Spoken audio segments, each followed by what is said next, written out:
सुप्रभात प्यारे बच्चों। जैसे कि आप सब जानते हैं कि हम ई मात्रा पहले से ही कर चुके हैं, परंतु आज हम ई मात्रा का पुनर्अभ्यास करेंगे और इसके लिए हम ई मात्रा पर आधारित पाठ दीपावली आई पढ़ेंगे।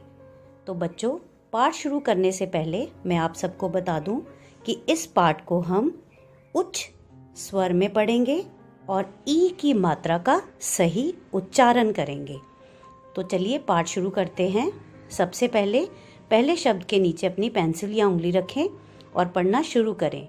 दीपावली आई, गीता की नानी पीली साड़ी पहनकर आई। नानी लीची, पपीता, नाशपाती, मिठाई लाई। जैसा कि आप इस चित्र में देख रहे हैं कि गीता की नानी पीले रंग की साड़ी पहनकर आई और उनके हाथ में जो थैला है उसके अंदर लीची, पपीता, नाशपाती और मिठाई है। इसके पश्चात आगे पढ़िए। अब गीता की दीदी आई, दीदी खीर बनाकर लाई। फिर गीता बाहर आई, दीवार पर दीपक सजाया। उसके पश्चात गीता के घर में उसकी दीदी आई और दीदी अपने साथ खीर बनाकर लाई। उन्हें देख गीता बाहर आई और फिर गीता ने दीवार पर दीपक सजाया।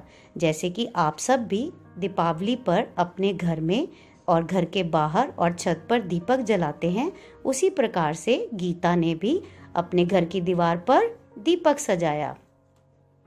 आगे पढ़िए। तभी गीता की सखी दीपा आई, मिलकर थाली सजाई। सीता राम जी की आरती गाई। मिठाई खीर खाकर दीपावली की बधाई दी। उसके पश्चात गीता की सखी दीपा आई और उन दोनों ने मिलकर पूजा की थाली सजाई और सबने मिलकर सीताराम जी की आरती गाई। जैसे कि आप सब दीपावली की रात को भगवान गणेश और लक्ष्मी जी की और सीताराम जी की पूजा करते हैं, उसी प्रकार से गीता और उसके साथियों ने मिलकर सीताराम जी की आरती गाई और फिर सबने मिलकर मिठाई और खीर खाई और एक दूसरे को दीपावली की बधाई दी। तो बच्चों, अब हम इस पाठ में आए कठिन शब्दों को उच्च स्वर में और सही उच्चारण के साथ पढ़ेंगे। तो चलिए पढ़िए।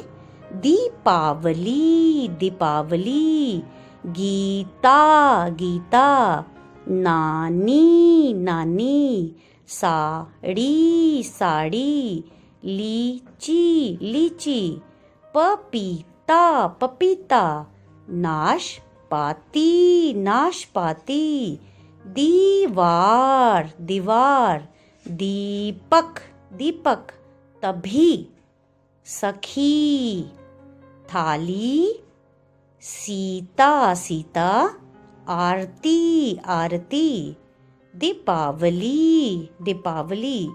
तो बच्चों, अब मैं आशा करती हूँ कि आप इस पाठ को एक बार दोबारा से दोहराएंगे और इसमें आए कठिन शब्दों को उच्च स्वर में और सही उच्चारण के साथ दोबारा से पढ़ेंगे। धन्यवाद प्यारे बच्चों।